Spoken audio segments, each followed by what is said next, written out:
بھارتی مہم جوئی کا فوری اور فیصلہ کن جواب دیا جائے گا۔ سپہ سالار کا 2 ٹوک اعلان۔ آرمی چیف کا ٹولہ فیلڈ فائرنگ رینج کا دورہ۔ منگلا اسٹرائک کور کی جنگی مشقوں کا معائنہ کیا۔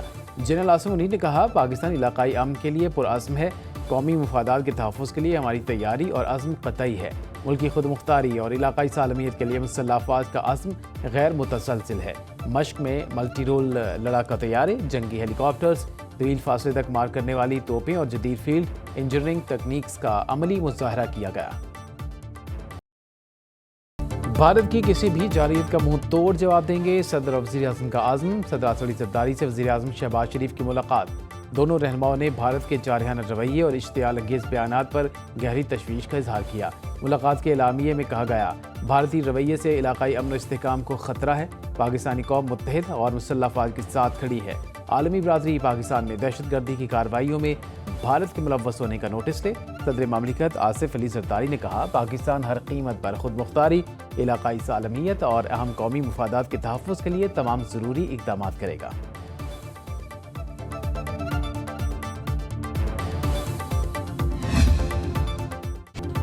وزیر اعظم شہباز شریف اور امیر قطر کے درمیان ٹیلی فونک رابطہ۔ شیخ تمیم بن حمد ال ثانی نے جنوبی ایشیا میں امن کے لیے پاکستان کی کوششوں کو سراہا۔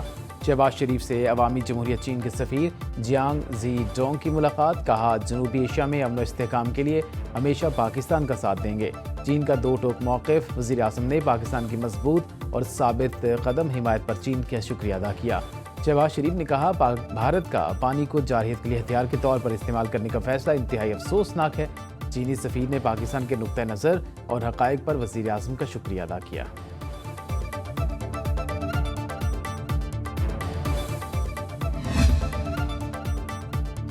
پاکستان کے مستقل مندوب عاصم افتخار کی سیکریٹری جنرل اقوام متحدہ سے ملاقات۔ پاک بھارت کشیدگی کے خاتمے اور خطے کی صورتحال پر تبادلہ خیال۔ عاصم افتخار کی نیو یارک میں OIC سفیروں کو بریفنگ۔ کہا، بھارت کا سیاسی مقاصد کے لیے غیر ذمہ دارانہ اور اشتعال انگیز رویہ خطے کے امن کے لیے سنگین خطرہ بن چکا۔ OIC کے رکن ممالک کا کشیدگی کم کرنے کے لیے سفارتی ذرائع استعمال کرنے پر زور۔ مسئلہ کشمیر کا اقوام متحدہ کی قراردادوں کے مطابق منصفانہ حل کا مطالبہ۔ ترکی گریٹ یونین پارٹی کے چیئرمین مصطفیٰ دستگی کا پاکستان سے اظہار یکجہتی۔ کہا، پاکستان کے ساتھ کھڑے ہونا ہماری اخوت، دوستی اور وفاداری کا ثبوت ہوگا۔ ہم سندھو دریا کا دفاع کریں گے، اگر پانی بند ہوا تو دشمن کا خون بہے گا۔ گجرات کا قصائی مودی اب سندھو پر حملہ آور ہے۔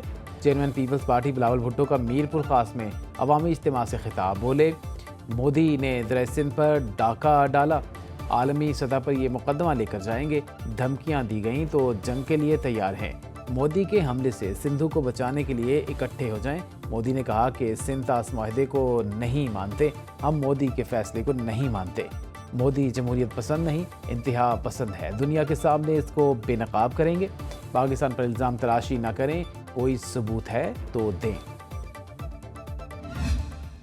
بھارت کی بدنام زمانہ خفیہ ایجنسی را پہلگام حملے کی منصوبہ ساز نکلی۔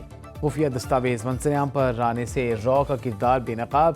ذرائع کے مطابق دستاویزات سوشل میڈیا ایپلیکیشن ٹیلی گرام کے ذریعے لیک ہوئیں۔ دستاویز پہلگام حملے میں بھارتی حکومت کے ملوث ہونے کا بھی واضح ثبوت۔ ہدایات اور منصوبے پر عمل درآمد میں تضاد فالس فلیگ آپریشن کا باعث بنا۔ دستاویز میں ہدایات دی گئیں، پاکستان مخالف بیانیہ میڈیا پر 36 گھنٹے کے بعد بنانا ہے۔ میڈیا نے فالس فلیگ آپریشن کا فوری الزام پاکستان پر عائد کر کے منصوبہ خراب کر دیا۔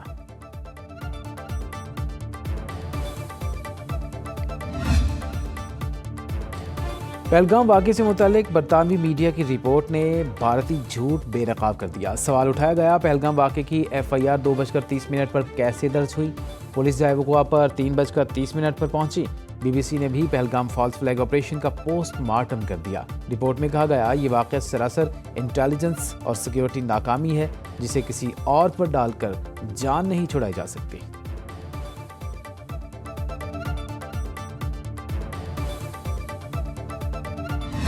پاکستانی جدید ریڈار نے بھارت کے رافیل طیارے جام کر دیے۔ بھارتی جنگی طیاروں نے لائن آف کنٹرول کو جارحانہ طور پر کھوجنے کا ٹاسک لے کر اڑان بھری۔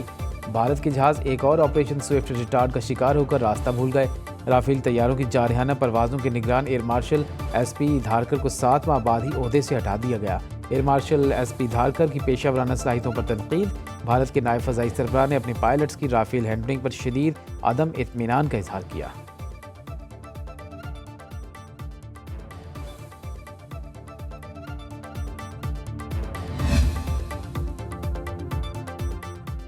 پاکستانی فضائی حدود کی بھارتی طیاروں کی بندش سے مودی حکومت شدید پریشان۔ ذرائع کے مطابق فضائی حدود کی بندش سے انڈین ایئر لائنز کو نقصان ہونے لگا۔ بھارتی وزارت ایوی ایشن کو بتایا گیا کہ پاکستان کی فضائی حدود کی بندش سے ہفتہ وار 800 پروازیں متاثر ہوئیں۔ ایوی ایشن وزیر کے زیر صدارت بھارتی ایئر لائنز کا اجلاس۔ ایئر لائنز کا بزنس ٹھپ ہو کر رہ گیا۔ اجلاس کو بریفنگ۔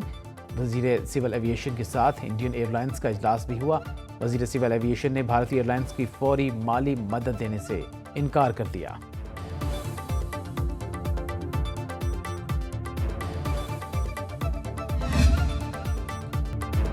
حکومت نے 7000 میگا واٹ مہنگی بجلی کے منصوبے ختم کر دیے۔ وزیر توانائی اویس لغاری کا کہنا ہے وزیر اعظم نے اگلے 10 سال کے لیے بجلی پالیسی کی منظوری دے دی۔ بجلی کے مہنگے پلانٹس ختم کر کے عوام کو بڑا ریلیف دیا ہے۔ نئی منصوبہ بندی سے 4743 ارب روپے کی بچت ہوگی۔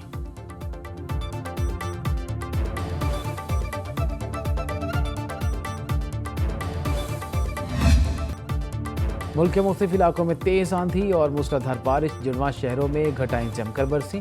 اسلام آباد میں خراب موسم کے باعث 11 پروازیں متاثر۔ لاہور میں طوفان کے باعث لسکو کے 550 سے زائد فیڈرز ٹرپ ہونے سے کئی علاقے اندھیرے میں ڈوب گئے۔ فیصل آباد میں 150 سے زائد فیڈرز ٹرپ ہونے سے بجلی کی فراہمی متاثر۔ ملکہ کوثر مری میں بارش کے ساتھ ژالہ باری۔ ملتان اٹک چکوال ٹیکسلا خوشاب گجرانوالہ ننکارہ قصور میں بادل برسے۔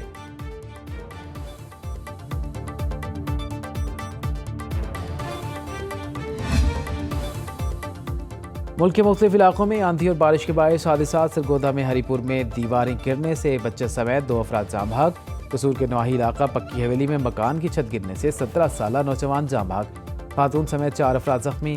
شیخو پورہ میں دیوار گرنے سے بچوں سمیت 4 افراد زخمی۔ مرید کے میں چھت گرنے سے 5 افراد زخمی۔ طوفان کے باعث خانپور ڈیم میں کشتی الٹنے سے ایک ہی خاندان کے 6 افراد ڈوب گئے، 5 کو بچا لیا گیا۔